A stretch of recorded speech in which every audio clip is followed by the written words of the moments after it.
Live tonight from the virtual Atlanta Motor Speedway, we say good evening, sim racing fans, and welcome to round 5 of the Subaru iRacing Rallycross All-Star Invitational presented by Yokohama. We're happy to have you strapped into the virtual seat and along for the ride with us on the iRacing Esports Network for the penultimate week of this iRX Invitational for tonight's Feeding America iRX Battle of Atlanta. As always, alongside with our director David Amboys, Jonathan Saban, and myself, Evan Pasoko, on the call this afternoon. And Johnny, I tell you what, it's been an absolute blast these last few weeks, but tonight ends up being the second to last week of this whole deal as we come up on round 5 of 6. It's been so much fun being a part of this and racing for a good cause, and we should have another great show in store tonight. Most certainly. I'm getting emotional already as we head into the second last round of the campaign, but there is a possibility of these races continuing depending on whether or not the world situation in this COVID-19 global pandemic improves. But this is the Atlanta Rallycross, one of 2 layouts that are available on the iRacing service, and it was brought to iRacing after the 2018 Sim Racing World Championship concluded, Evan, and it was brought officially onto the schedule for round 1 for 2019, and it was a circuit used for Red Bull GRC in the real world in 2013, although an entirely different layout, and it's a good tease into our special guest who was present for that round in 2013. Yeah, we're so happy to be joined this evening in the iRacing Esports Network broadcast booth by Jim Beaver. And Jim, first and foremost, thanks for jumping up on the call with us and spending some time. You've seen Rallycross here at the actual Atlanta Motor Speedway, but as Johnny just mentioned, not the layout that you see here on the iRacing service. No, quite a bit different layout here on iRacing, but I got to tell you, I'm excited, I guess, virtually to be back at Atlanta Motor Speedway. It's been since, we're a better part of a decade since I've actually been there, but as you had said, I was fortunate enough when Red Bull Global Rallycross, I guess it was even before Red Bull got involved with them, but Global Rallycross was there. I was the host commentator at Atlanta Motor Speedway, so I'm very familiar with a lot of the names and the drivers that are competing here today, and obviously I'm familiar with Atlanta Motor Speedway, calling it in the real world some 7-8 years ago. So really excited to be in the booth with you guys. I've been watching along all season long, and to the races and the fun, and I'm excited to be hanging out with you guys for a good hour plus here today. Yeah, we've got the best seat in the house, and that is from high and above. And we're watching some of the practice session take place now as drivers get set for qualifying. The likes of NHRA champion Ron Capps on track right now. Johnny, this racetrack, though, just under a mile in length, 0.97 miles in distance, 8 quarters. And, of course, not a replica of the actual rallycross track that was used here in Atlanta. Changes things up. I mean, there's some portions of this racetrack that feel like a road course. When you're down at the far end, of course, it is the long circuit, not the short, so we don't cut through the middle. It is going to be a bit of a longer lap, but as well, one of the big talking points we've kept up with is our joker laps, the small advantage, the small time disadvantage, but here it is a huge undercut. Yeah, definitely. You just saw a special glimpse at Greg Biffle, who's going to be one of our new entrants in his first round in this season. So let's see how he fares. But it's an 8 to 8.5 second joker. It's not as long as Iowa, which is around 10 to 11 seconds in terms of the delta time. It's got 8 exhilarating corners, 1.5 kilometers in length. That's around 1 mile. And there's a special double apex right-hander through the middle of the lap, and it's been coined the Donk Slide, D-O-N-K, by our American Rallycross fans, and it's a name that stuck, and it's this left-hander, and into the right that Ryan Truex is coming through. It is one of the best corners on the iRacing Rallycross service, and Truex absolutely butchers that as we switch to him. Yeah, the qualifying going to be up shortly. Let's talk, though, about where we sit in this iRX All-Star Invitational. Is now seeing the Australian Chris Atkinson on track now in the 55 entry. And, of course, last week we saw Semi-Matty Trogan take home a second straight Yokohama pole position award. So that gave him a custom skateboard handcrafted by Bear Walker. 2 going to, of course, DeYoung, our winner of the first 3 weeks as well. The last 2 to Trogan. But the big thing was that invert Johnny finally caught out Mitchell DeYoung because he had been perfect through the opening 3 weeks of competition, and last week he finally got top. This Trogan took home his first feature race win. And De Jong won here on the shorter layout. And for round one on the longer layout, it was Sami Matty Trogan, his championship rival, who's the only driver who can mathematically take the championship away here, and that money that will go to charity. But De Jong fared well here for the final round. He won the race, and then iconically, Evan, the camera switched about 5 seconds behind him to show Sami Matty Trogan winning that 2019 championship. So De Jong, no stranger to Atlanta, and those two championship leaders, no stranger to winning at this motor speedway. And that has shuffled up the point standings as well. The big story coming out of last week is Scott Speed not making the feature for round number 4. So that cost him a lot as well. Christian Brooks, who had been oh so good, he did not. So De Jong still maintains a whopping lead at the top of the championship. He could have that mathematically locked up with even just a decent performance here tonight at Atlanta. Trogan second in the points, 10 ahead of Scott Speed. But that's where it gets interesting, because Parker Kligerman, we want to talk about the drivers of different disciplines in this gym, and Kligerman kind of the highest running of those NASCAR-centric guys. Parker's made the feature 2 out of the last 3 weeks. He is only 9 points behind Scott Speed for third, and third is so critical in the championship because, of course, it is going to be the top 3 who get that money to go to their charity of their choice. Really, the only reason we have points in this fun event is because we're racing for a good cause. $10,000 going to the charities of choice to your top 3, $5,000 to our points winner, $3,000 to second, and $2,000 to third. So, Jim, that's kind of fun to track the points, but at the end of the day, doing this all for a good cause is really what is driving these guys. Yeah, well, I think doing it for a good cause is really what's driving, these guys. But let's be honest here. There's a lot of bragging rights on the line, too. And, with Mitchell de Jong having the successes he's had, targets on his back. Everybody wants to come out, and everybody wants to beat Mitchell de Jong. Everybody wants to take him down. But there's some bragging rights. I mean, even guys like Travis Pastrana, Chad Reed, those guys that maybe not had quite the success they wanted to. I mean, they've got their own internal races going on where they're racing against their own group of guys, and there's bragging rights for them, and they may not be finish the entire race on the podium, but if they podium in their little group, that's a big deal to them. So there's a lot of layers here, but I know not a lot of real world money on the line, at least for the drivers. Their charities there is, but bragging rights, you never can sell those short. And, of course, now we are watching that single-car qualifying session. 3 laps. Best one is going to set somewhat your starting position for the heat races because, Johnny, as it has been for the last 2 weeks now in county, we stick with that inverted grid, which has given us thrillers through rounds 3 and 4. 2 great shows back-to-back in Sonoma and Lucas Oil. So, we always say that as we see some of the newcomers to the championship this week, and there's a driver that's been on iRacing a lot, Sage Karam, the NTT IndyCar Series driver. He's competing. You just saw a look at Greg Biffle in his iconic 16. These drivers are not just going to intentionally ride around in the back for Q to get a better spot in the heat race because, again, the points pays out to money for your charity. Aside from the bragging rights, as I see Biffle tumbling on my screen, is the fact that the only thing these drivers can actually physically walk away with besides those bragging rights is that pole position award handcrafted by Bear Walker. So we've seen Trogan and de Jong go back and forth with that, 2 pole positions each. Do we see somebody else sneak in? Right now, Trogan top of the board on the left.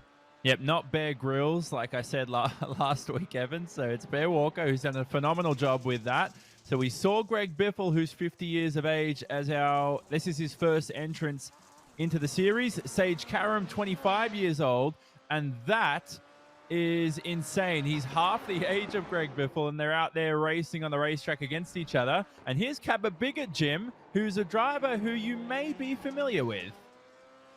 Yes, definitely a little familiar with Cabot. I've known Cabot for many years, and I'm fortunate in the real world to be a helmeted dirtfish athlete, and they're a big partner in our Jim Beaver Esports program, and we, I've known Cabot for a long time. We discussed some things, a couple months back, and he's really invested into iRacing and sim racing in general.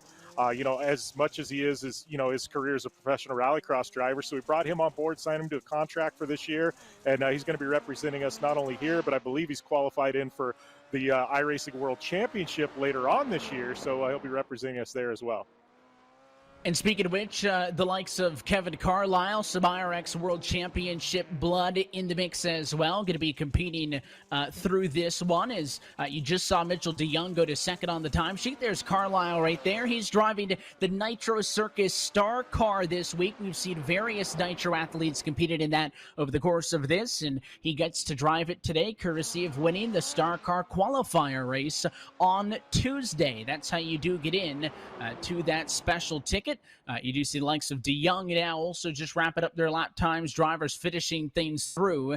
And it looks like that Trogan DeYoung going to be 1-2 once more. No shocker, they are up there in any order, but Johnny, this could be Trogan's third in a row. DeYoung not going to get it to him. The next highest driver yet to put a time down would be Garrett Smithley. You're seeing other drivers out on track as well, as there's Garrett, the only driver I think without a time so far. Well, the only difference with the top 5 this week is that Kevin Carlisle's placed himself well. He was a rookie in the Sim Racing World Championship last year for 2019 and just couldn't avoid bad luck. He seemed to be involved in an incident in almost every single round of the championship, but he's so far third quickest behind your only 2 world champions in the Sim Racing Rallycross history, and that's of Trogan, who won the 2019 championship, and DeYoung that followed. But Christian Brooks and Scott Speed have normally been the other way around in the order, but they're still the top 5 at the moment. And this is important for Scott Speed because of that championship battle and the $2,000 he could potentially earn to go to charity for finishing third. But he'll be hungry for the $3,000 and taking over Trogan's spot in the championship, although Trogan's going to be pushed behind here to start last in our first heat. And speaking of charities, we have been racing in support of a charity every single week. In tonight's race, the Feeding America iRX Battle of Atlanta in support of Feeding America. In response to the COVID-19 crisis, Subaru and their retailers are making a donation to provide more than 50 million meals to Feeding America. The meals will be available at 199 local food banks across the country as local communities work to get back on their feet. If you'd like to donate, we encourage you to go to feedingamerica.org/Subaru loves to help. Every dollar donated helps provide 10 meals to local member food banks. There's a look at your feedingamerica.org qualified results. Trogan at the top and down through the bottom, 20. And then the last page would show you just the final through. So Greg Biffle's got some work to do at the bottom of the qualifying order. 27 drivers going to be racing with us here tonight for round 5 at Atlanta. So let's introduce you to your starting grid for Heat Race 1. 6 laps, 1 joker, and the top 2 advance to the feature. So Tyler Menninger going to start on the pole position for this one, and it'll put him alongside the professional monster truck driver Menninger, alongside the NASCAR driver, a Kligerman, who's got a lot on the points line here starting in second. Then there he is, the 199 of Travis Pastrana will start from third, alongside some dirt royalty and Kevin Swindell in P4. Then you'll have another interesting duo behind as Sage Karam starts from 5th. Scott Speed right there in his Subaru entry will start from 7th. And at the back, courtesy of the best time in qualifying, is position 7, Sammy Matty Trogan. So an inverted grid for Heat Race number 1.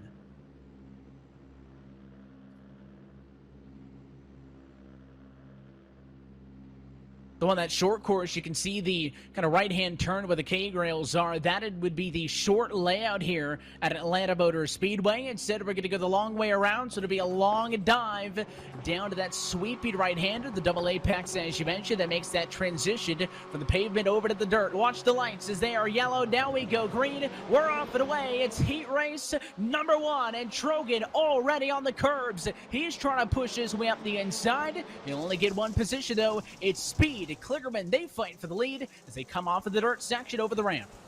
That's one of the cleanest starts in Rallycross history. Whoa. And as we see a car into the wall just in the background, but have a look at this. It's going to be Kligerman leading from Speed. Well, you jinxed it. You said it was clean, and it was way off track there back in traffic for the likes of, I believe that was Swindell or somebody else that got up into the barrier, but they're going to be okay. And you can see there's that big Joker undercut. A lot of drivers going to go forward and a change for the race lead. There's speed to the outside of Parker Kligerman, and he's done it. So those two complete their one necessary Joker lap. There's a battle for third behind, as it's Tyler Mediga getting passed up by Trogan. Again, Trogan already charging his way to third after starting to back into P7. Jim, that's the start he needed. Oh, it is definitely the start he needed. And I don't know, Scott Speed, this is a scary situation for everybody. Scott Speed gets out front, and it could be game over for just about anyone. He's a veteran in the real world. Obviously, he's a veteran here in iRacing. And Scott Speed out front early. This is bad news for the rest of the field. And, of course, now you can see the battle for what's going to be the transfer as Trogan is trying to get on the inside of Kligerman. Now he'll dive back to the inside. It'll give him the better position for the right-hander. Parker's going to squeeze him a little bit, not make it easy, but Trogan not going to go away. He'll ride that car around on the inside and give Trogan a P2 for now. Can Kligerman get back to him? It's going to be close. Sammy Matty Trogan, who races in the FIA World Rallycross Championship. It's a different beast than North American circuits as we ride on board with Kligerman here, who's fared ever so well. So your top four have all taken to the Joker. Excuse me, that's top five. We're expecting Sage Karam to make up a lot of positions as he heads to the shortcut sometime soon. It's about an 8 to 8.5 second Joker to remind you. So look out for those delta times with 4 to go in this heat. If he's around 8 to 8.5 seconds of the lead, he's in contention for the victory.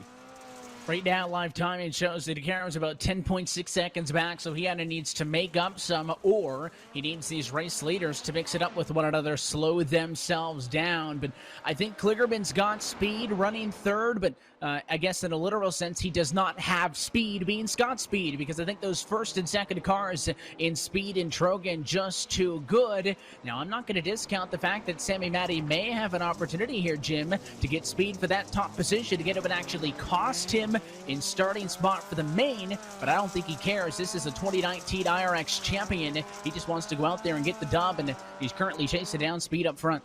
Yeah, well, and these two guys are battling it out for that spot in the points, and and it looks like Sammy Matty, obviously he does want to get around Speed. They want to battle it out, show who's quickest, and he may have something a little for Speed. I'd say watch for a late break into the corner. He's sitting back. He's stalking Speed right now with 3 to go. He's going to pick his mark, and I'd say with 1 or 2 laps left, he's going to make a move.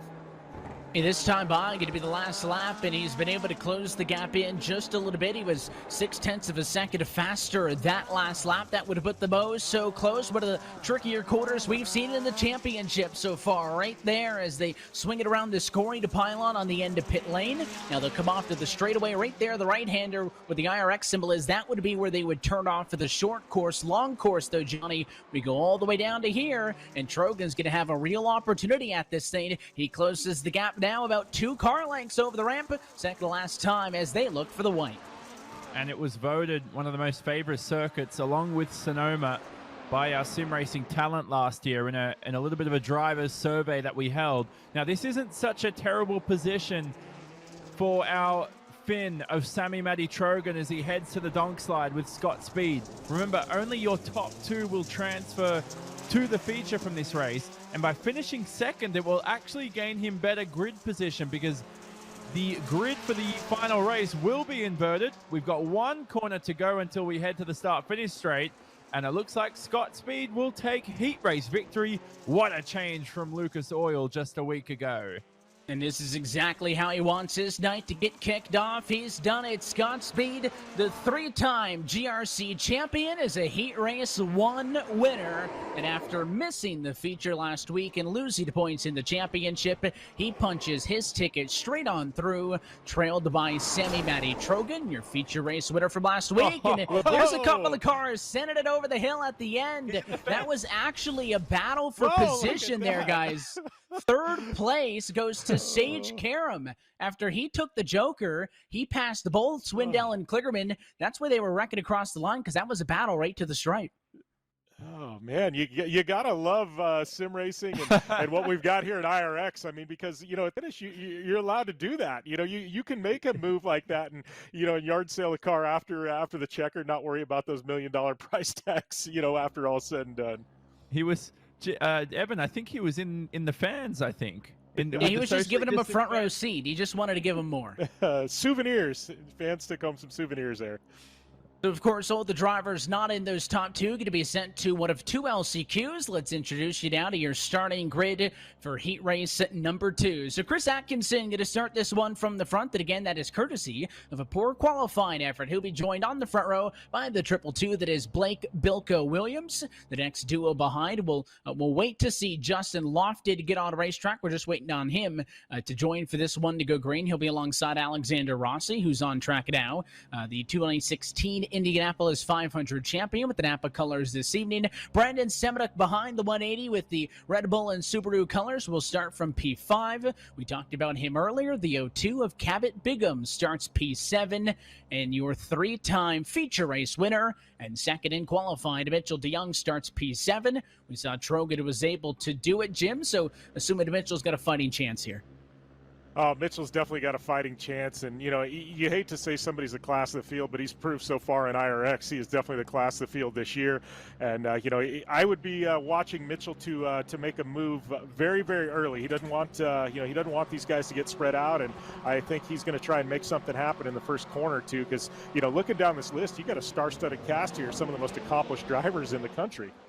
And they're off and away, and there's already some 4-1 at the back as, again, DeYoung wants to use that very inside contact between Williams and Rossi as they come through the dirt. Now they're way out of shape as Rossi's around, and was that Mitchell DeYoung who got spun? Yes, it was. Big problems for the 24.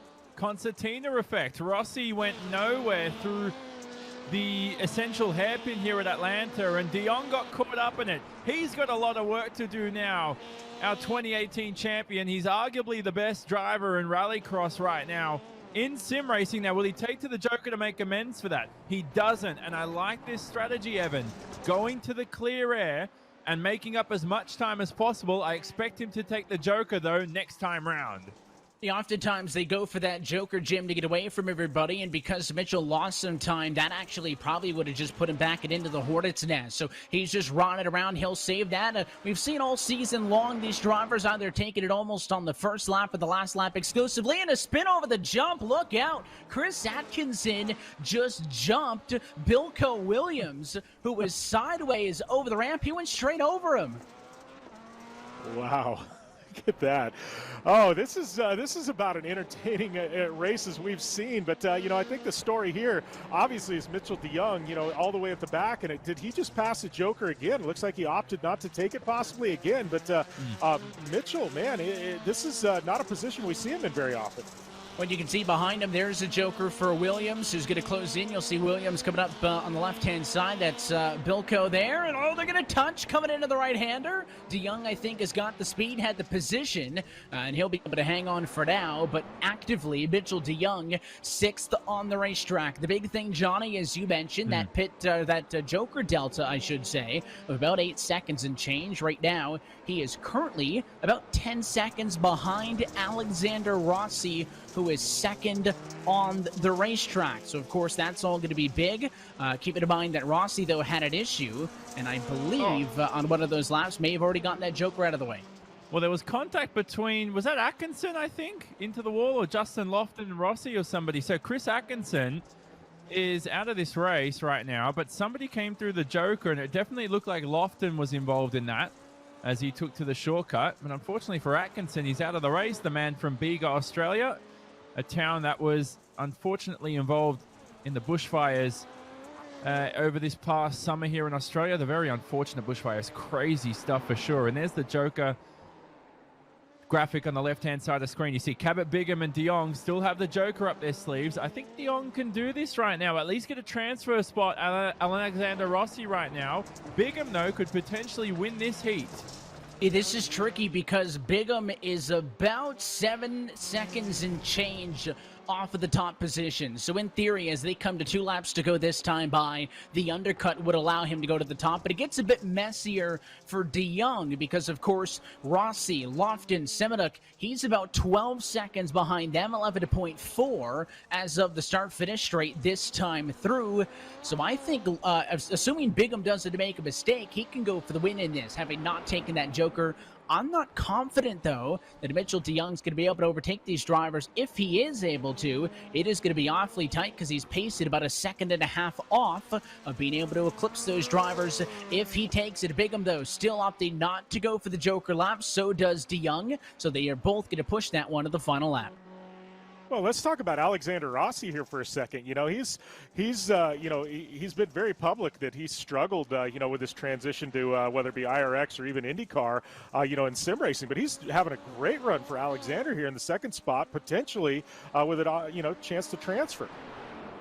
He's been one of the drivers that has been competing in so many of the events here on the iRacing surface, and of course, made the feature race in this in week number 1 and last week as well. So 2 features to his name. Impressive for the multi-time IndyCar Series race winner. But de Jong going to go for the undercut. You're on board with him. Where does he end up in line? Behind Brandon Semenuk. So Bigham is in front for the heat race lead. He'll look to go for the checkered, but Semenuk 3 car lengths too far out in front. Oh, but he misses the ramp. Semenuk goes wide. And Mitchell de Jong sails on by to steal second in advance. Wow, you can't write that finish there, Brandon Semenuk. What a tough break for him. Man, we're going to get another look at this, but wow, tough break. Look at that. He just took too much speed, I guess, on the exit there. Didn't straighten up the car in time. And Evan, he didn't need to. I think he was worried about a run from de Jong, but the finish line was right after the jump. I think that's a cause and effect of having, an iRacing Rallycross champion behind you, and I think Semenuk panics there. So de Jong does get the transfer spot along with Cabot Bigham. They are onto the feature race, but it is going to be the drivers there on back in Rossi, Semenuk, Lofton, Williams, and Atkinson headed to one of our 2 last chance qualifiers later on. Let's take a look, though, for heat race number 3, and there he is, Greg Biffle at his iRX debut. Will bring us to the green, courtesy of one of the slower times in Q. It'll be joined by Garrett Smithley, who did oh so well. Was talking with him briefly before this kicked off. Got a lot of points in the feature race last week. Could he take advantage of a front row start? Then you'll find Chad Reed rolling off in 3rd. The Supercross champion starts P3 in this one. He'll be joined alongside the 6-time NTT IndyCar Series race winner in James Hinchcliffe from P4. Connor Bartel there on the back at a start in the number 5 position. He'll be alongside the 42 of Craig Breen, who has been one of the best drivers in this. And then the last place starting spot for this will be Kevin Carlisle in that Nitro Circus Star Car, 3rd best time in the queue. Therefore, he's at the back for Heat Race 3 as we look for the lights.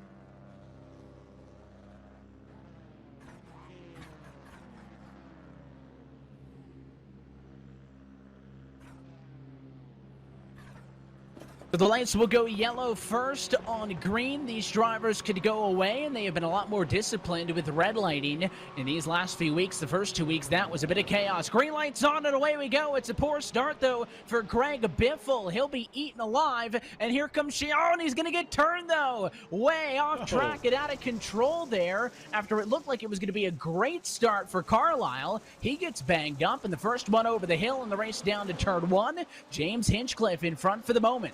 But he's got the speed, Kevin Carlisle. They'll head through turn number 1, and he's going to have to pick off 6 cars in this event. Look out for those turning right to the Joker this time by. They'll be turning left to the original racetrack. There is our Nitro Circus Star Car, and he made a last decision switch there on a different screen, that I'm watching.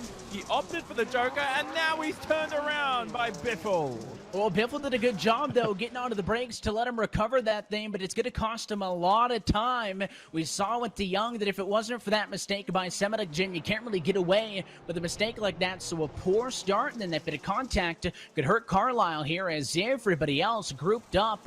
This battle is with Connor Bartel on back for what is second on through the rest of the field, because James Hinchcliffe, your leader after the opening few quarters, jokered on the first lap, so he's a mile out in front right now.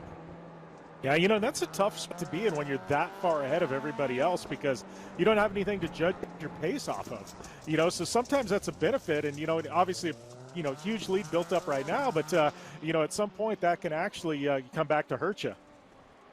You can see a joker take there, so that'll close the gap in as Chad Reed now within 3 seconds of Hinchcliffe. So he's able to cut on through on his one joker lap. That will update this time by the start-finish straight. You see Hinchcliffe has already taken his, so he has none remaining.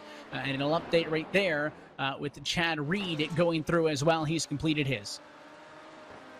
Now, Carlisle's in a good position here, so keep an eye on him in the Nitro Circus Star Car. Also represents the Apex Racing team, who was in a partnership with Patrick Sandel's Subaru Winter Experience team. Now he opts for the shortcut here.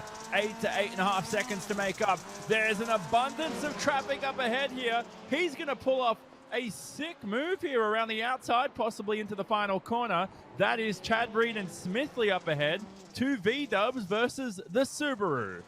And Smithley took the joker with him. So Chad Reed, who had already taken it, was up to P2. So this is the battle for the second place transfer position. It is Reed on back, and now Connor Martell goes for the undercut. He gets his joker out of the way, and just like that, we got a battle for the race lead on our hands. Martell to the inside of Hinchcliffe. Oh. They'll lean on each other. A lot of contact. They can't get off, but they'll race this one through. Is he going to spin him around, or will he cut him a break? And he's going to turn him. Martell's into the wall.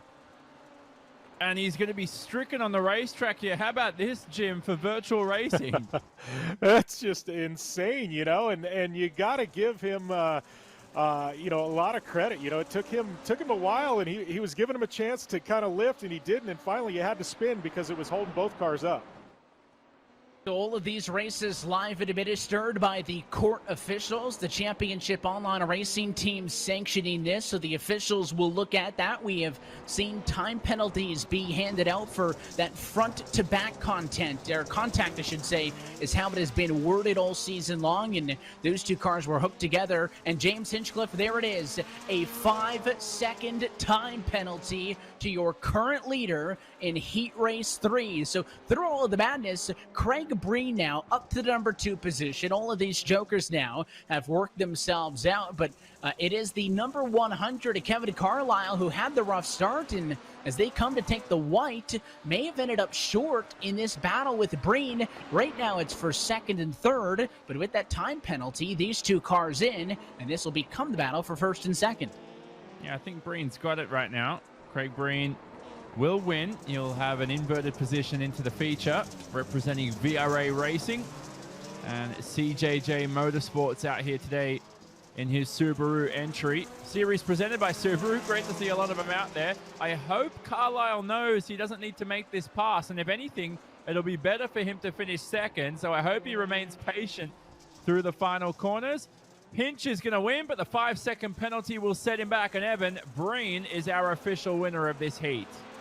He'll take the win for Heat Race 3, and I think Hinchcliffe's going to be happy. I know he's not going to like the call, but I think he can take solace, Jim, in knowing that he's got speed. It'll be Breen and Sheehan through as they junk some of those cars. And again, I know Hinchcliffe not going to be a fan of that one as they got together. And the other drivers, commented on it. Connor Daly challenges the call on the field. Hinchcliffe not going to agree. The time penalty not yet showing up on the board because we are still waiting on Greg Biffle to complete this lap. And once he does so, that'll actually transition our finishing results through. And I believe now they have an updated. There it is. So Breen and Carlisle are through. It'll be Reed, Hinchcliffe, Smithley, Biffle, and Martell to the LCQ. But for all the great racing, I think finally, Jim, a bit of fisticuffs in that one. Oh yeah, man, they were coming out swinging in that one. Obviously there's that call there, and I'm sure the driver's going to go back and they're going to dissect the call. But at the end of the day, it is what it is. And you got to give a whole lot of credit to Carlisle too.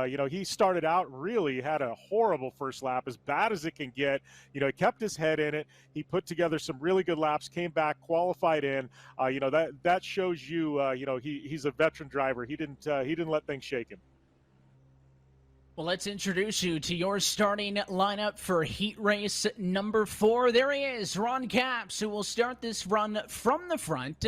He'll be joined by the number 40 machine. That is part-time NASCAR driver out of Miami, New Jersey, and brother to Cup Series champion Martin Truex Jr., Ryan Truex. Back on road 2, you'll see the number 20 machine of Connor Daly. Talk about drivers that have been all over the place. Connor Daly has been in much more than just an IndyCar this last month and a half. He'll be alongside Travis Picoy, who will roll from the number 4 position, the driver out of Yorba Linda, California, in his Ford. And then the duo on the back row in third, it'll be Kevin Hansen rolling from position 5 and Christian Brooks in the number 6 position. So only 6 drivers in this one, but still the top 2 going on. And of course, it's big ups here for these drivers to get their way into the feature, not have to deal with some rough and tough MLCQs. Let's see, Johnny, if we've got some fireworks left in them as we look to the lights. Hansen racing in the FIA World Rallycross Championship. His brother won in a dramatic final. Look out for him. Picoy was in the fence, don't remember, last week at Lucas Oil. We go green for the final heat of the day. Cap screaming across the line. And have a look at the collision already. Ryan Truex forced off the racetrack. Haley's off and into the grass. Look at that's Alexander, or that's actually Capps there, who's kind of moving. I think that was Hansen out of the way. So a lot of contact on this one, and here comes Brooks. Jim, he's hauling the mail off at the start, already looking for second. Look at that. Looks like he's got the speed. He's going to get pinched off there. Oh, as we say that, Ron Capps, look at that. Oh, call the ambulance. That is as bad as it gets. That'll do it for Christian Brooks as he got hooked together with Ron Capps. There you can see he'll go for the Joker this time through, but by my count, that was 4 rolls at the back end of the racetrack, so I'm not sure how competitive Brooks is going to be. Still, of course, it slows Ron Capps down as well, and through all of that, it's Travis Picoy out to the race lead as he's getting chased down by new second-place runner Kevin Hansen. Hansen very strong in Rallycross. We know that one. For the 22-year-old, but we'll see whether or not he can win this heat. Was there a mine or something? Did the car explode for Christian Brooks? It looked like it. Yeah, it looked like he's still rolling for now, but he hit that curb and it just popped up in the air, and I think he got turned sideways, Jim, and he got hooked together with Capps, and that was just kind of like the unlucky part that car got turned sideways just as it hit that sausage curb. Yeah, it was a combination, I think, of a lot of things. It's just wrong place at the wrong time. Like you said, I think it originally started when he got into Capps, but amazing to see that car still going. But Travis Picoy out front right now, having a great run. But I got to tell you, Kevin Hansen, I mean, this kid here in the second spot, be on the lookout. You know, he's one of the best rallycross drivers in the real world globally, and you know, I think he may have something a little for Travis, our leader. He's been able to work his way through the field. The disadvantage to Picoy up front right now, 2.2 seconds. Everybody in the field, by the way, has taken their Joker with the exception of Capps, who is 22 seconds off of the top position, courtesy of that contact with Christian Brooks earlier. So the intervals and the running order that you were looking at the top of your screen is accurate. And again, all the Jokers for at least your top 5 have been accounted for. So will we see Hansen close things in? He's actually closer to being challenged by Ryan Truex, Johnny, than he is to Picoy up front, but I think he's starting to pull away just a little bit as you're on board with Truex in third. He needs to catch that 71 car that you see up the road if he wants to make it to the feature. Yep, so only 2 will advance as usual. And if you're wondering what this is iRacing. It's a simulator service that simulates rallycross and a whole heap of other cars, from oval and road racing too. We've got dirt ovals and plenty of other more, as Scott Speed was in development to help Rallycross come to the service. He put a lot of time in with his engineer. They tried to get these cars as perfect as possible, and they replicated, Evan, his VW from his championship-winning season in Red Bull Rallycross right here on iRacing. And that's such a cool thing, is we've seen so many fun events, and, you know, there's a lot of drivers, Jim, in this that are crossover guys that have never actually raced a rallycross car in real life, and that's the fun of the sim, is it is a endless limit of possibilities. However, the other thing is maybe aside from this, when you get these drivers, I mean, there are serious competitions where you can take real-world drivers, put them in the same car, toss the same livery on them, and let them go, and I think Kevin Hansen, as you mentioned, him and Picoy 1-2 right now, That serious talent showing that at least some of that experience in the real world in these cars can translate. Yeah, I think it definitely translates a lot, and there's some small nuances that are a little bit different with sim racing and iRacing versus the real world, but by and large, if you're quick in the real world, I think it's going to transition pretty well to sim racing. And I know with Travis McCoy, obviously, he's been in rallycross for quite some time. He's also got a background in desert racing. His dad, a professional off-road driver, racing in trophy truck down in Baja, and had some really good runs there. So, they've got a family of racing in the dirt, and obviously right now he's out front and having a great run.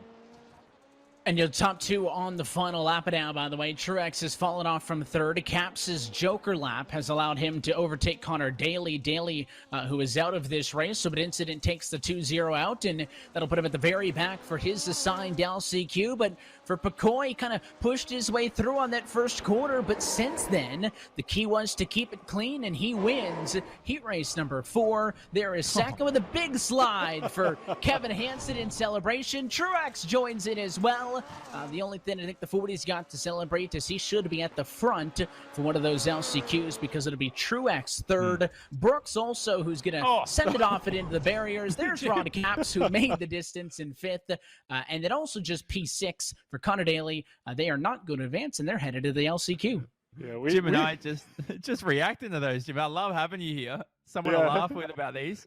That's one thing I got to say. This trumps the real world hands down. I mean, I've called I don't know how many real world racing events. The celebrations you get after a rallycross race here on iRacing are 10 times better than anything in the real world, hands down.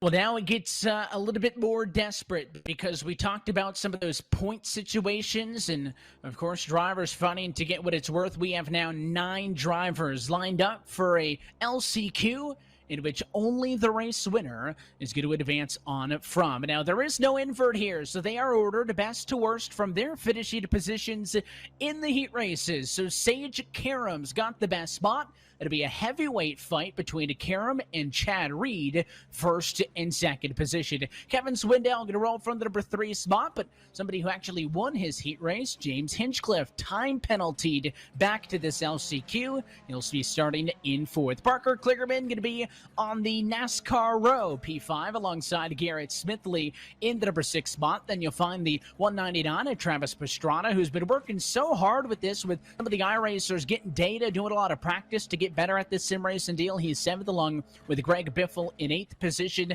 And it is Tyler Benedigan, the Heatwave Ford at the back, the Pro Monster Truck driver in 9th. That'll be your starting order for LCQ number 1. So most of the rules stay the same. 6 laps, 1 joker. The only difference this time is only the LCQ winner punches their ticket into the feature. We look for the lights to go green and watch the dive on the inside into the first corner. We're off and away. Let's do it. It's LCQ number 1. Oh, look at that. Right off the bat.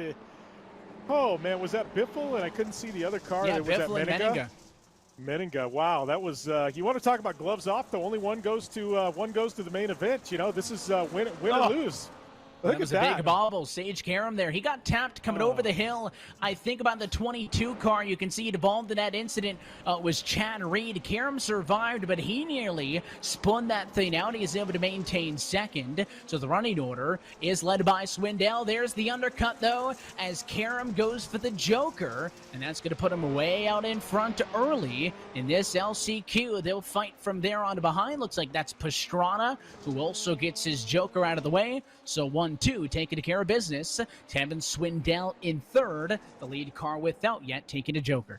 And Travis Pastrana missed this round as he was on a part-time schedule back in 2013. So he didn't get to participate at Atlanta, although it wouldn't matter anyway since it's an entirely different layout here on iRacing.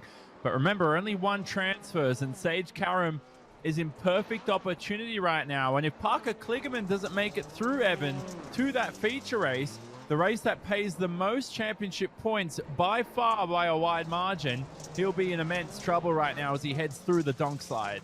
You know, we chatted with him last week when he was able to get back onto the podium for round number 4 from Lucas Oil, and talked about the fact that with Scott Speed missing out, he gained a lot. It was only 9 points out of a spot to get money towards his charity, but Scott Speed got through in his heat. Kligerman struggling in LCQ number 1.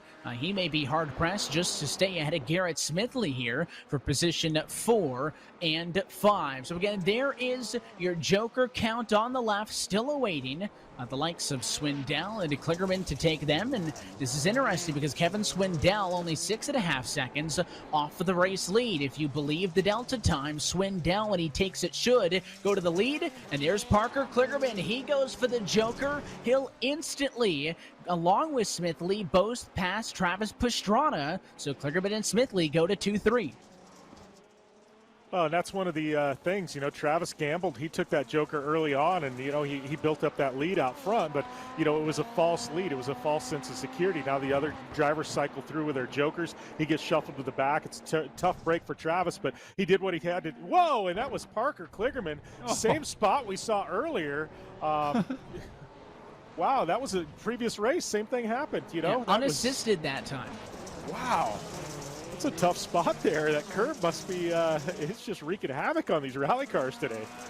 Well, they call them the sausage curbs, Johnny, and I guess that's more of an American rally thing on the service here, because we didn't see any of those big things sticking up in Norway earlier, but that kind of puts the final nail in the coffin there for Kligerman, who had actually been in a good spot up until that moment. Well, a brilliant modification by iRacing, because they used to have movable tire bollards and they were just causing troubles across the service. So iRacing developers said, okay, let's replace them with anti-cut strips, which have been actually a lot more safer than the bollards, which used to be stricken at the middle of the racetrack. Now there's 2 to go in this race. Karam heads to the donk slide once more. That fun double apex right-hander here through Atlanta. It looks like everybody else behind, I don't think is going to be in good position to transfer through to the feature.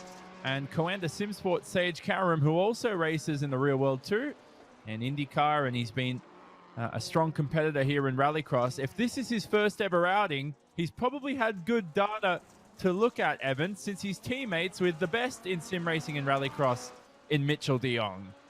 And as they take the last lap, Kevin Swindell did go for his Joker. He leapfrogged Smithley, Kligerman, and Pastrana. You can see him there behind your race leader, Sage Karam. So Swindell gets to P2, but it's going to be 1 spot short. And we talk about maybe some of that real-life experience in these rallycross cars transferring over to the sim. Maybe some of that sim time as well beneficial. Sage Karam, the highest iRacing license class in this LCQ number 2. Final trip around. As long as he doesn't Seminuk it over the ramp, he's going to be A-OK. And it'll be the Wix Filters Subaru up at the front of the field at Karam, who avoids the melee. He's on through and wins LCQ number 2, as he'll be the final car on the grid for the feature race. And well, he tried to go celebrate on the banking, didn't make it far enough. Yeah, he just blinked out, full-on ghosting there. But he got. That's what they call the Parker Kligerman. He's just doing his best Kligerman impersonation. He's in the fence. Yeah, that one. That was probably the longest one we've seen so far. Car just poof up in smoke. Love it. Well, it goes to show you when that happens in the races with the likes of Kligerman that those anti-cut strips are working. So Karam moves on. Everybody else, Swindell, Smithley, Kligerman, and company not going to make it as they do not make it to tonight's feature race. So now we'll reset, do it again. That was LCQ number 1 that we saw the win for Karam in, and he won it from pole. Let's take a look at LCQ number 2. Alexander Rossi get a start for the best position. He'll be joined alongside by the 40 of Ryan Truex, and that a man who probably should have been in, Brandon Seminuk, the Canadian out of Whistler, BC, made that mistake coming over the jump to the finish line. He'll start 3rd alongside Christian Brooks, who never really got a good shot at it in his heat race due to his issues. Justin Lofton there on the back, going to be starting in the number 5 spot. Ron Capps in P6 in his Napa entry. Blake Bilko Williams will start from 7th. Connor Daly in 8th position, and it is a fully stacked LCQ grid, because you've got Chris Atkinson, P9, and Connor Bartel in 10th. A lot of heavy hitters. Only one of them can take that final spot in today's feature. Rossi's made 3 of the 4 feature races so far this season. And this could be 4 from 5, but it's a very chaotic turn number 1 here. It's about a 300-meter run down from the start-finish line to that initial hairpin, where the final corner is ironically the first here at Atlanta. And we go green for the final LCQ of the day. And Rossi in the Andretti Rallycross car gets a good getaway.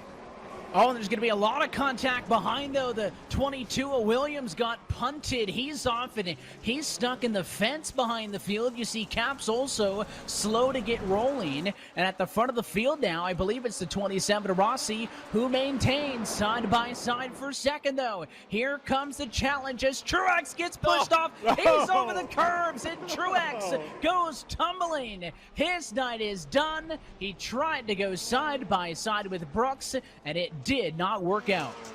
Was it just me, or did you guys see that coming? I saw him take that wide line, and I went, oh no, here we go. Oh man, there's some excitement in this one, but you got to give Alex Rossi a lot of credit. You know, up front early, and looks like now he's been passed, but you know, he got out front, kept his nose clean for a bit until I guess now he hasn't anymore. But now Brandon Semenuk out front, and we'll see what he can do in that catbird seat.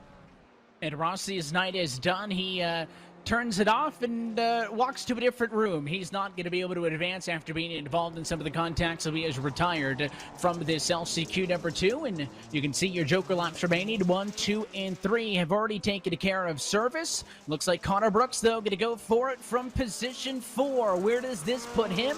He'll leapfrog Daly and Bartel to go to second, but you can still see Semenuk out in front by 1.5 seconds. Currently the leader, as they'll put 2 laps of 6 behind us this time. Well, all we know is Rossi's out of the race, so that's one driver less to worry about in this heat. Truex is struggling too. He's not out there on the racetrack. Bilko Williams is nowhere to be seen, so there's 7 cars left in contention here. Chris Atkinson, is also out of the race. We've got 6 cars left from a 10-car heat. Absolute carnage. Is our Canadian of Brandon Semenuk going to head through? He's in prime position for the moment, the guy from Whistler, Canada. And if we looked at the Joker graphic, he has taken to it, so he's got to be careful of the gaps behind. Yeah, Semenuk got that out of the way early on in this one. What was essentially the completion of lap number 1. He went and took his Joker, so he got it out of the way ASAP. And we know the distance to Brooks was 1.5, and I think we've got a battle on our hands as you go on board, and that's the blue curb that he just went past on the left that these drivers have to watch out for. Brooks was better, Jim, by 0.4 of a second that last lap. If he could keep that up, he's got a real opportunity here to catch the 180. Yeah, he's definitely got a real opportunity, and you know, obviously, you know, we've got a lot of time left on the clock, you know, here with a couple of laps still remaining. So this one, this one is yet to be written. We got a lot of time left, and we're going to see how this plays out. And, of course, they're going to have clean track for the most part in front of them. Justin Lofton actually wrecking in front of your race leader. So you got to watch out for him. He's in the barrier on the left-hand side, so they're going to be able to safely get on through there, and he's not going to be a factor. But if you're Christian Brooks here, you got to see if you can force Semenuk into an issue. We saw Semenuk make a mistake when he was under pressure last time. Can the 180 keep a cool head here? Brooks is all over him now. And Brooks races in the road to Indy as well. Brooks is a young man who's an up-and-coming racer. He's got rallycross experience, and he's into the wall. They're both into the wall here at Atlanta. They both almost threw it away. It was harder contact, I think, for Brooks, who hit the wall on the left and then the right. If they both really hurt themselves, then Connor Bartel would be third. They're able to get him back going straight, and now with 1 lap to go, the advantage grows to a full second. Yeah, just what I was going to say. Hey, these guys are having a great race, running each other clean. They both, you know, make contact. But the funny thing was, it wasn't with each other. It was with the wall, and it was just single-car incidents. You know, I don't know if they were both feeling the pressure or what. But, you know, interesting spot here as he looks all the way to the bottom. Doris slammed by Semenuk.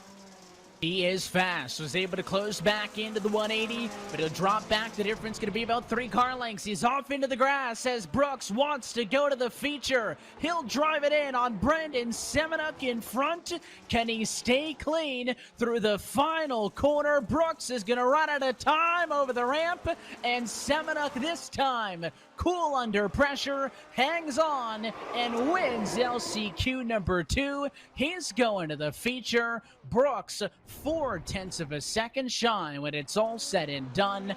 Not going to make it. Connor Martell third, Ron Capps fourth, and everybody else is there's a send by Williams off it into the fence. They are not going to go to the feature. Third on back, going home. Oh, these finishes, I'm telling you. We saw the drivers up front there exchange blows, exchange mistakes, and in the end, Semenuk's able to hang on tight, and he'll be headed into our 10-lap feature race, which is coming up next. So we'll take a quick opportunity to step aside, and when we come back to the virtual Atlanta Motor Speedway, we'll go feature race racing for the 5th time. You're watching the Subaru iRacing Rallycross All-Star Invitational presented by Yokohama. Love. It's what we've always said makes Subaru, Subaru. And right now, love is more important than ever. In response to COVID-19, Subaru and our retailers are donating 50 million meals to Feeding America to help feed those who now need our help. It's all part of our commitment to our communities through Subaru Loves to Help. Love. It's what makes Subaru, Subaru.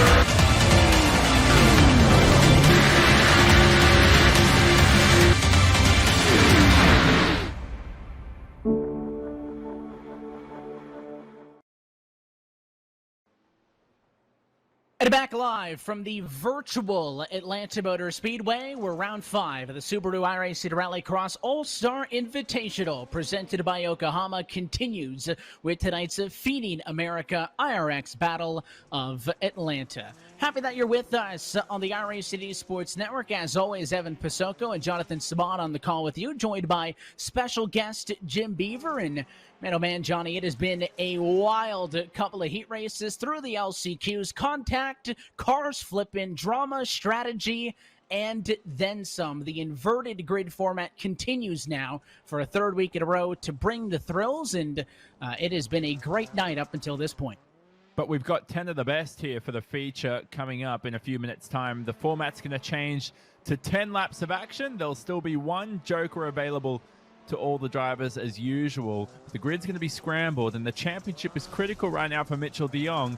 He's basically sealed it, Evan, mathematically with a spot in the feature. He's going to earn a potential 40 points if he wins, much less, obviously, if he finishes down in 10th. But brilliant to him to earn that $5,000 that will go to a COVID-19 charity of his choice.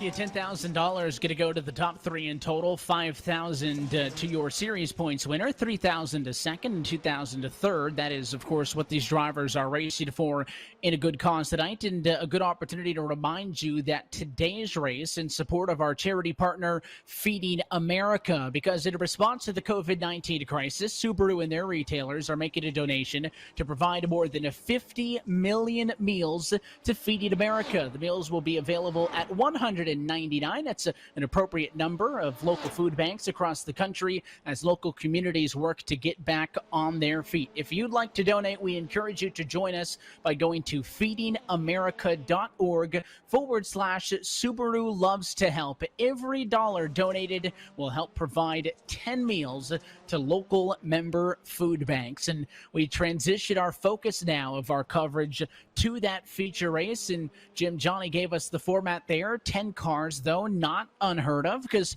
well, we just saw the chaos that 10 cars could bring in the LCQs. So it seems like maybe at the top of my list, if I was a driver, of things to look out for is maybe number one, that curb, but number two, not getting into it with somebody else, because we've seen a few incidents tonight where somebody gets a shot, some contact, they pay it back, and some penalties have been handed out, notably that one with James Hinchcliffe. And you do need to keep the car clean and stay void of penalties if you want to be able to race for the feature win tonight. Yeah, and I think that's, is something really important to talk about is racing clean and not getting into it. And obviously that one curb, we've seen it take 3-4 drivers out so far. But I think, we go back to the starts here. And the start's crucial. You want to get out front early. And the reason why is because you get to avoid all the chaos that happens behind you. And I think really the first lap you want to get through clean, especially the first half a lap. So if you're starting in the back, you're really going to sit back. You're going to watch the race kind of come to you. You definitely don't want to stick your nose in and get into a 3-4 car pileup like we've seen in the first couple of corners. So I think, the drivers that can be cool, calm, collected, and get through that first half to 3/4 of a lap and then push, they're the ones that we're going to see battling for the victory.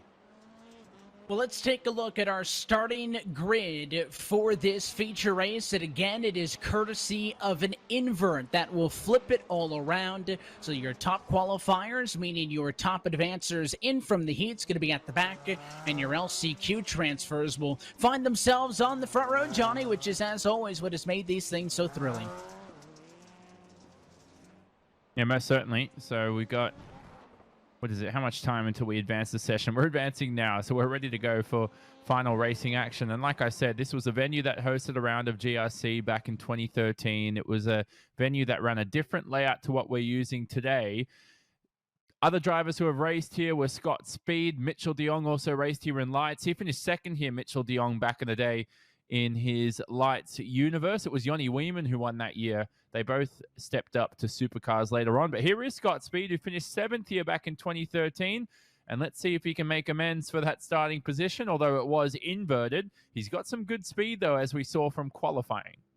Yeah, so your heat race winner at the back, he'll be joined with the O2 of Captain Bigham, who will start in 9th position, along with Craig Breen rolling from the number 8 position. He'll be alongside the number 71 of Kevin Hansen in P7. And then we start to look into the runner-up. Sammy Matty Trogan, runner-up in his heat race. He'll end up P6 for this one. So unable to make that pass late actually benefits him 4 spots in this. And he'll be joined by Mitchell de Jong P5. So your 2 race winners from this championship going to be side by side on row number 3. They'll be headed off by Josh Sheehan in the number 4 position, up to Travis Pacoy in 3rd.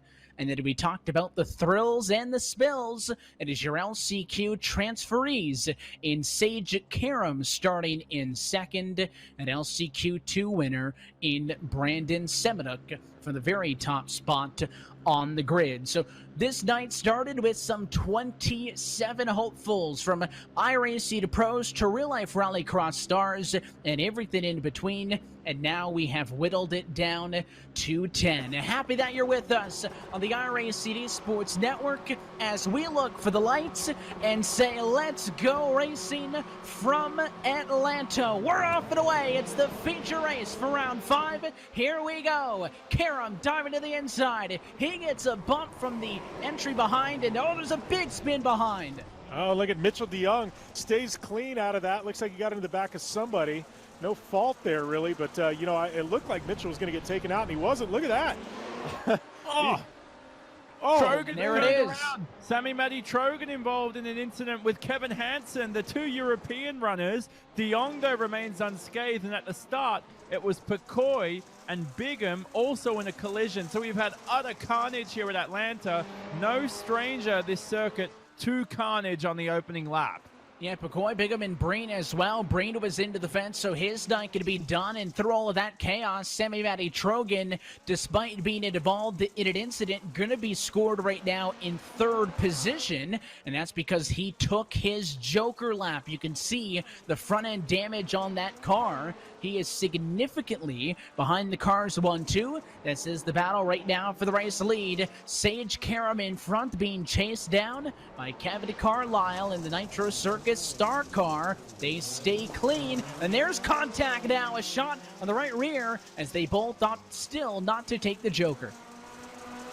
Keeping that Joker in the back pocket, that's going to be interesting to see how that plays out. And, you know, like we said, who's going to keep it clean? And look at that, Scott Speed starting all the way in the back. Looks like he has stayed clean, avoided all that chaos. Now he finds himself sitting in the third spot, and it looks like he still, I believe, has a Joker remaining.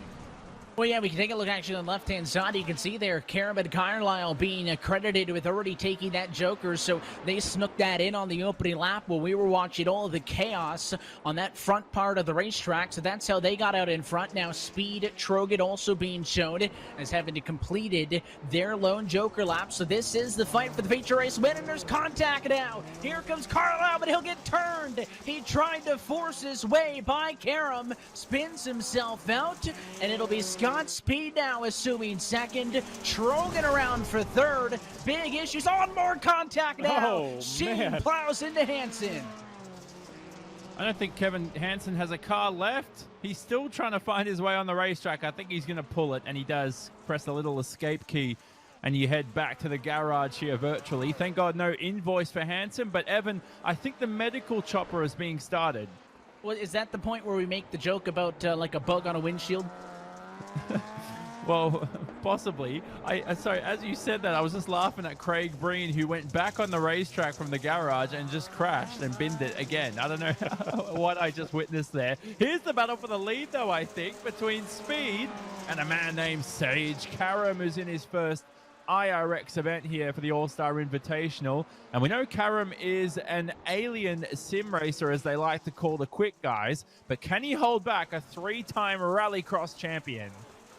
Yeah, he, along with Speed, the top two of the real-life drivers as far as iRacing experience. Of course, second only in this feature race to the likes of Trogan and DeYoung. And I believe if there was going to be a penalty against Karam, we would have seen it by now. I think Ado called the right one, as it certainly appeared to be instigated by Carlisle in that contact that happened right here on track. And don't look now, but if Scott Speed can't get this done, Jim, Brandon Semenuk from third closing in. If your top two come to blows, that 180 car is going to be waiting as we're on board with him.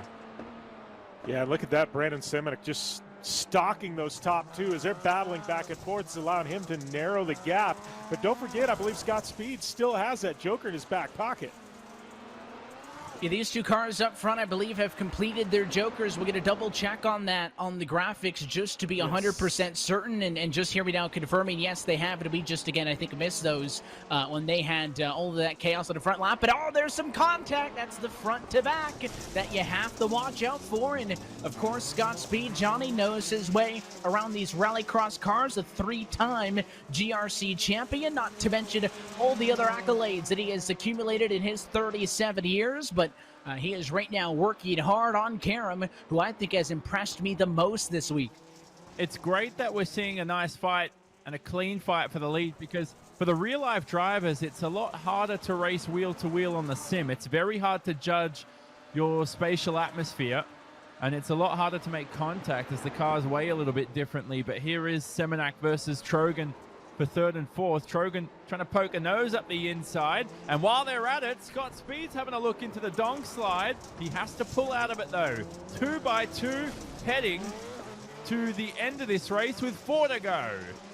And this may be the point where it comes down to mistakes. Can you be clear? As you can see, Semenuk now, he gets slid sideways, so he'll get passed up by Trogan and Scott Speed there as well. So that is a big, big issue for Scott Speed, who I think had to slow down to serve some sort of a track cut penalty, because all of a sudden he is eliminated and gone from that battle with Karam for the lead, and he's back here fighting with the Trogan P3 and Semenuk P4 for second on back now.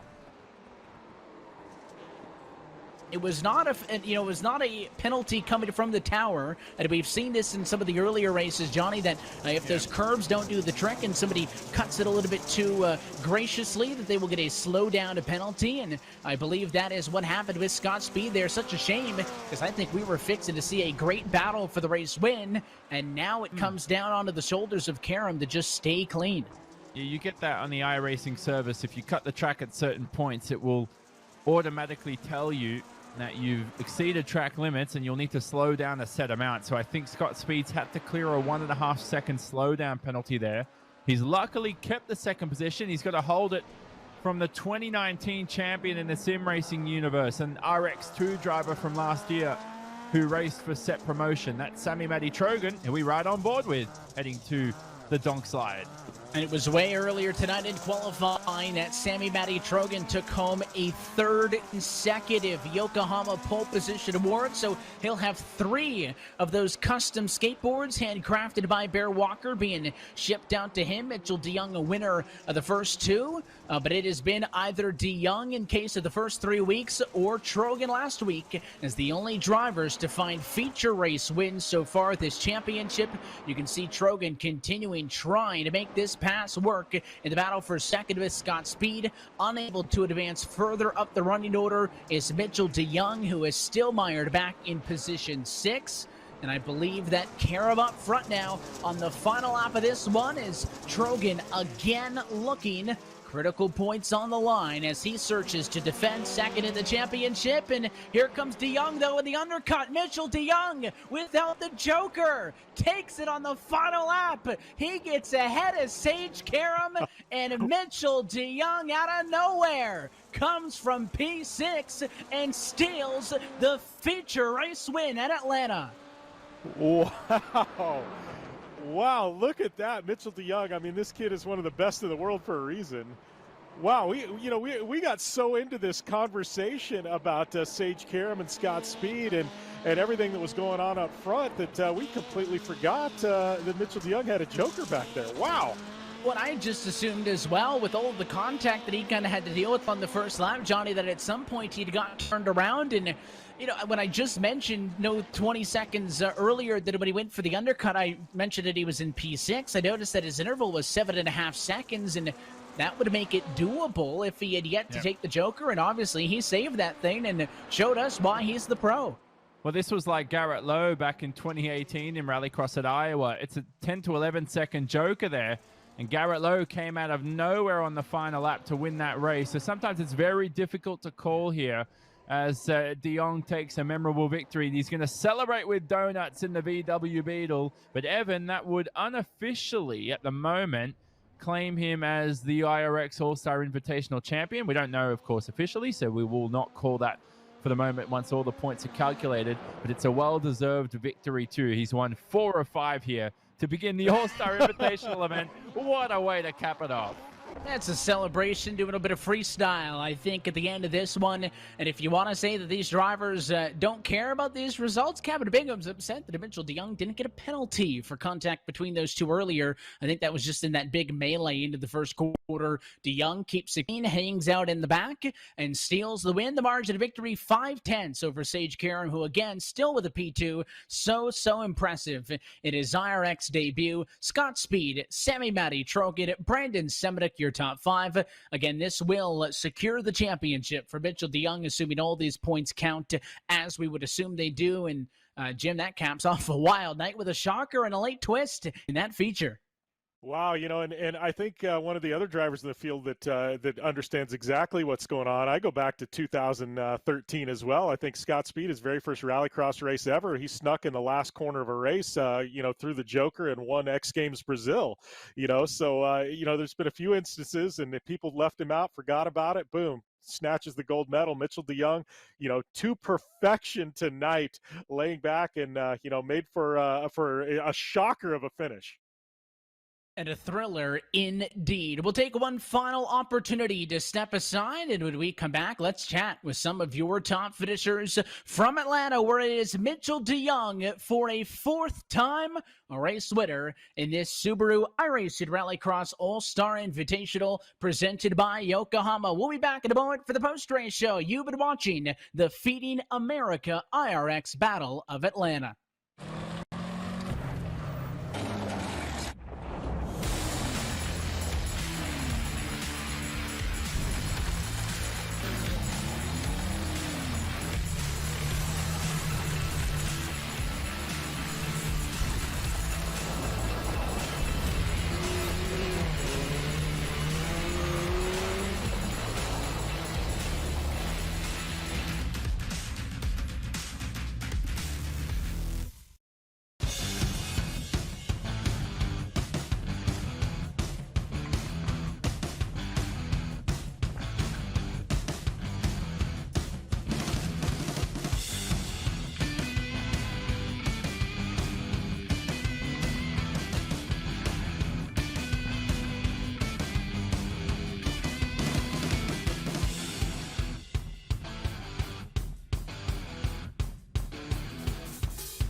And back live from the virtual Atlanta Motor Speedway with the iRacing Sports Network. Continued coverage of the Subaru iRacing Rallycross All-Star Invitational presented by Yokohama tonight from Atlanta for round 5 in the Feeding America iRX Battle of Atlanta. We'll go trackside and chat with your top finishers as we welcome you back into the booth. Evan Pasoko, Jonathan Saban, along with Jim Beaver, and our post-race coverage kicks off with the 24 of Mitchell DeYoung. Mitchell, first and foremost, congratulations on the win, but I'll be honest, we got so caught up talking about the battle first, second, third, and we saw that you were in the midst of some of the chaos early, totally didn't even consider that you were saving that joker, and I wonder if Sage Karam was just as surprised as we were that you come flying through on the last lap for your 4th feature win. Honestly, I was as surprised as everyone else. I had no idea that I was even in the mix. You know, with all the contact that happened in the beginning, I had a significant amount of damage to the suspension. Don't know if you guys ever caught my onboard, but randomly I would just have to make a hard right down the straightaway not to spin out, and fought with that the whole race. I noticed that we were like, you know, still kind of keeping decent pace. Wasn't great, but you know, we might have still had a chance at the podium or something like that. I knew that I needed to just save it till the end. Things worked out in front of me where I always had clear air. And yeah, just tried to not mess up. And like, I can't believe it. I thought we were going to come out like 3rd place, something like that. And when I saw that we were like, you know, coming out with the leader, I was like, is this for real? Like, did something happen? But oh my goodness, what a race. Like, my heart is just racing right now. It's insane. Well, you're no stranger to, you know, funnied with the likes of Trogan, who you guys have gone back and forth with now, not only on the race wins, but as well on fighting for that Yokohama pole position award each week. But, you know, the likes of Sage Karam, Scott Speed, you know, with real legitimate efforts here tonight to challenge you two, but actually split you two up. What's it like racing with these guys outside of your normal, you know, kind of IRX circle, and kind of the fun you've seen and seen them progress these couple of weeks and get faster and faster? Yeah, it's great for sure. You know, Sage is another one of my teammates of mine and sim racing side, going to sim sport. And, you know, Scott's also been at the world championship level in rallycross here. So, you know, it's even though it's not that we race with them every day and all the series, we're still very familiar, I would say. And it's definitely cool to race names like this. It's a fantastic thing. So it was really cool to see Sage also get on the podium, P2 in his first race. That's pretty awesome. So it's cool to see him up there. Sorry I had to steal the win away from him, but I still can't believe that worked out that way.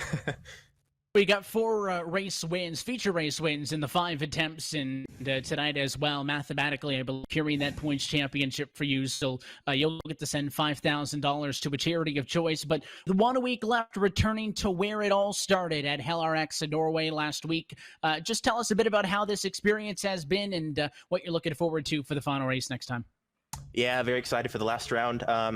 You know, we've tried to just be as consistent as possible, and I've had some good results along with that. So gonna hope for the same. Hopefully we can kind of match the result in Hell once again in the last round. And it's been fantastic to be a part of this series. It's for a great cause, and really thankful to be here. Let's have one more good go at the very end of it. Well, it's been such a good championship because we have the best, and Mitchell, obviously, you're included in that one. We appreciate your time post-race chatting. Again, congratulations on yet again another feature race win, and we look forward to seeing you again next week. Thanks, guys. Appreciate it. The feature race winner tonight for the virtual Atlanta Motor Speedway, and I'll sign off as well, as I've got to get over to some NASCAR duties with eNASCAR Friday Night Thunder, which you get to catch right here at twitch.tv/iRacing at the top of the hour. So, Johnny, I'll toss things back over to you as you guys continue post-race coverage, caught up with P2 Sage Karam. All right, we'll see you later, Evan, from me anyway. See you, mate. Sage Karam, congratulations on the podium. I'm sure you would have loved victory, but, mate, hey, if you're going to lose it to a great teammate and lose it in your first round of Rallycross. Doesn't hurt too much, I hope. No, that's definitely like a win for me. It felt like I didn't really know what to expect coming into this. Yesterday I did some laps and did the practice race, and I did not feel very good at it, to be honest. And my goal coming into today was just to try and make the final. And I ended up getting a good start and was able to take the Joker. And just once I was out in front, I just had to focus on clear laps. But I kept looking at the relative, and I knew Mitchell didn't have a Joker yet, and I knew he was going to be the guy to beat at the end there. And on the last lap, I just pushed a little too hard, made a couple mistakes because I just wanted to, gain that little bit of time and try and keep him behind. But he's a champion at this stuff, and an amazing sim racer and real racer in his right. And to lose to him, and it feels almost right. Well, it's not too bad to have data, to look at the data of the best to do it in the world right now in the sim. And you're no stranger to Rallycross. I mean, you fared really well last year in 2019. I think, if I'm not mistaken, you never finished below second in any round. And again, that continues here today. You've carried the streak into the simulation world. Yeah, I got to keep it going. I got one more event to do. So, it's, I think the real life stuff definitely helped me coming into this because, I learned so much last year with the Dry and Reinbold guys, and, they were just in the lights cars, but it just taught me so many fundamentals about, driving on the dirt and how to race these things in general. Like, I wouldn't know, when to Joker in which situations if it weren't for those races I did in real life. So, it was a lot of fun, and just got to thank everybody that was a part of it. Dry and Reinbold Racing, Wix Filters, Jack's Lubricants, ISMI Springs, and then, of course, Mitchell for helping me, Kawanda SimSport, VRS, and Scott Speed is actually helping me out quite a bit too yesterday and today, and I'm not sure he's going to help me anymore. And also, we were talking about Greg Biffle earlier. He's 50 years of age. You're 25 years of age yourself. So our two new drivers for this week, along with Kevin Carlisle, but two of you guys, you're half the age of another wildcard entry for today. Do you feel weird about that? Do you feel good about yourself? I don't know how to feel about that. No, I think you get to race so many different people on the sim, that like you might not get the opportunity to race in real life, and I think that's why sim racing is so cool. And we're racing guys on here, that might be older, but they're champions in what they've done. They've won some incredible races. You got guys that don't race four wheels that are on two wheels usually. So you're mixing it up with a lot of cool guys, and like I said, guys you'd never thought you'd be able to race against, and it's been a lot of fun. I think when you see these guys, like when you ask like the general driver, who likes sim racing the most, they're usually going to say like the younger guys like it, because I feel like my generation grew up with video games and stuff like that. But it's cool to see now that these guys, these past veterans are trying to get involved with it and are learning quite a bit. Yeah, there you go. All right, we'll leave you to it, Sage, because I'm sure we'll hopefully talk to you next week at the final round at Hell. Have you tried out any laps at Hell? It's a brilliant circuit. No, I haven't. I bought it, but I haven't gotten around to it. I hear amazing things about it, so I'm looking forward to it. It's going to be a lot of fun. Yeah, definitely. All right, we'll leave him to it. And the final driver we'll speak today will be Scott Speed, who came home third and on the podium. Great to see him back into the podium, Jim Beaver, and you're stood alongside him. Yeah. Hey, Scott, how's it going, my friend? It's been a while, buddy.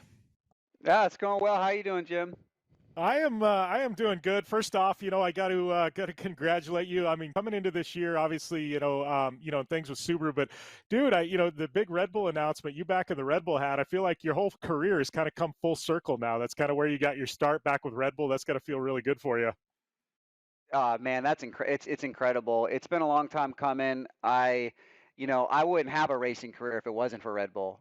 Bottom line, and also when it comes to what I've done in my career, racing in Formula One will always be the highlight of my career by so much, and it just feels good to be able to come back with Red Bull and be able to sort of speak about that and to be back with the people that made that possible for me.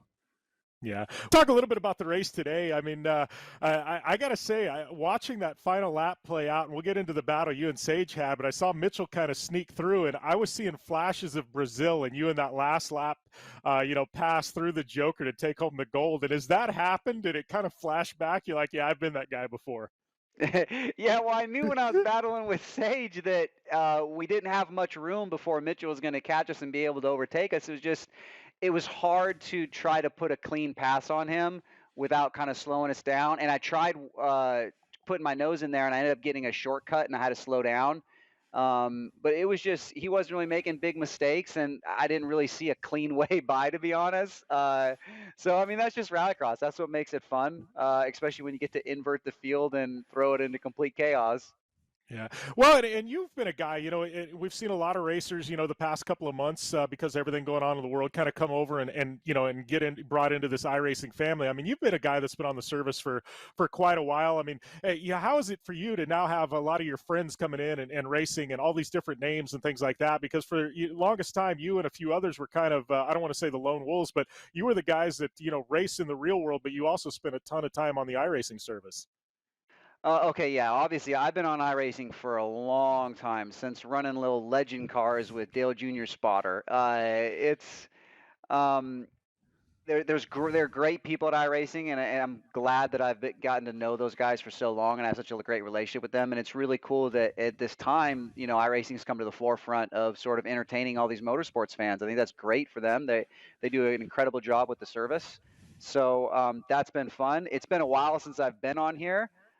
So I had lots of catching up to do, but I feel like I've done more iRacing in the last 3 weeks than I have in my life. It certainly feels like that anyway. Yeah, how was it getting behind the wheel of an Indy car? I mean, that's something a lot of people wanted to see for a while, and obviously I know you went and did some Formula E stuff with Andretti in the past, but seeing an Indy car, that was kind of special, man. Yeah, I mean it's an open wheel car. It's a lot heavier than like an F1 car, but all cars are, to me, they all want to be driven their own little way, and your job as a driver is to kind of figure out how that is. It's no different on the sim. What's cool about the Indy car is I don't have to have driven one in real life to be able to adapt to the sim. Where people that have never driven a rallycross car, when they come in the sim, it's so hard for them to sort of figure it out because you don't get the same senses you do in real life. And a four-wheel drive rally car is incredibly hard to drive. Yeah. Well, we're wrapping up the season next weekend or next week, excuse me, at Hell. I mean, obviously, you haven't had the opportunity to race there in the real world yet, but what are we expecting next week?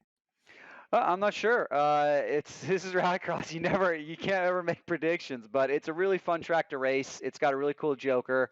So hopefully we'll have a similar result to last time. Last time I kind of lucked into a second place because Sammy got sort of destroyed. But yeah, hopefully we have a similar good result next weekend. All right, Scott. Well, I appreciate you taking the time, my friend. Jonathan, I think I'm going to pass it back to you, buddy. Yeah, definitely. We'll leave you to it, Scott. So hopefully he has a good week next week to wrap up the championship. Bit of charity money to himself, Jim. But for yourself, you join us. And how was it in what was this? Definitely your first virtual event on the rallycross side, at least. Yeah, I've tuned into most and watched, but to this track was something special. I mean, like you said, I called it in the real world. It was a complete different layout, Atlanta Motor Speedway back in 2013. But, to see guys like Mitchell and Scott who raced there in 2013, still racing in rallycross here in the sim at the track, that was something special. But I got to tell you, the highlight of it for me was one that nice, I guess, rumble strip jump that we saw quite a few cars yard sale over, and the celebratory before he crashes after the races, man. I mean, those there's a highlight reel there in the making.